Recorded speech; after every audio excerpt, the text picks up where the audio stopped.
السلام علیکم dear viewers, آپ کے فیورٹ اردو انفارمیٹیو چینل روشن ستارے سے میں ہوں پروفیسر شبیر احمد۔ ہمارا آج کا ٹاپک ہے حضرت اسامہ بن زید رضی اللہ تعالی عنہ۔ حضرت اسامہ بن زید، جن کی کنیت ابو محمد اور لقب الحب بن الحب یعنی محبوب بن محبوب تھا، ہجرت سے 7 سال قبل آپ مکہ مکرمہ میں پیدا ہوئے۔ آپ کے والد حضرت زید بن حارث رسول اللہ صلی اللہ علیہ وآلہ وسلم کے متبنہ یعنی منہ بولے بیٹے تھے، جو کہ بحیثیت غلام آپ علیہ الصلوۃ والسلام تک پہنچے۔ ابتدائی جنگوں میں کم عمری کی وجہ سے حضرت اسامہ بن زید شامل نہ ہو سکے۔ بعد میں بہت ساری غزوات میں آپ نے حصہ لیا۔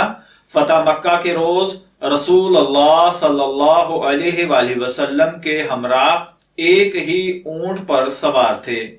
حضرت عثمان غنی رضی اللہ تعالی عنہ کے دور خلافت میں سیاست سے کنارہ کش ہو گئے اور حضرت علی اور حضرت امیر معاویہ رضی اللہ تعالی عنہ کی لڑائیوں میں بھی غیر جانبدار رہے۔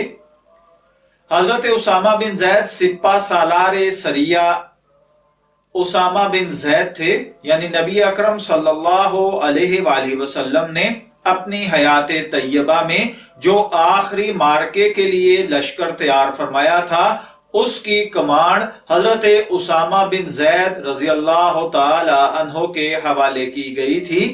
بروز پیر 26 صفر 11 ہجری کو آپ جب اس سریہ میں روانہ ہوئے تھے تو آپ نے اپنی وفات اقدس سے پہلے صرف چند دن پہلے رومیوں سے جنگ کے لیے اپنی علالت ہی کے دوران اپنے دست مبارک سے جنگ کا جھنڈا باندھا اور حضرت اسامہ بن زید کو سپہ سالار بنا کر اس جنگ کے لیے روانہ کیا تھا۔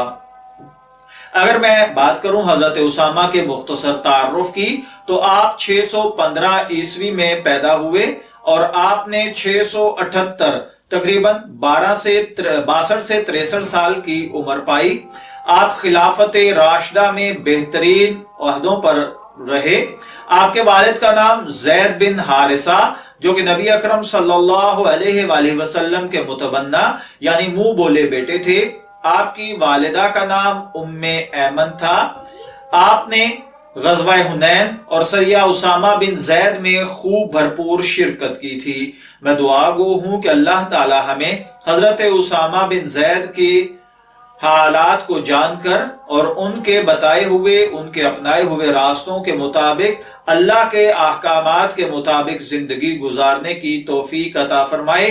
اجازت چاہیں گے، پھر ملیں گے کسی نئے روشن ستارے کے ساتھ۔ تب تک کے لیے اللہ حافظ۔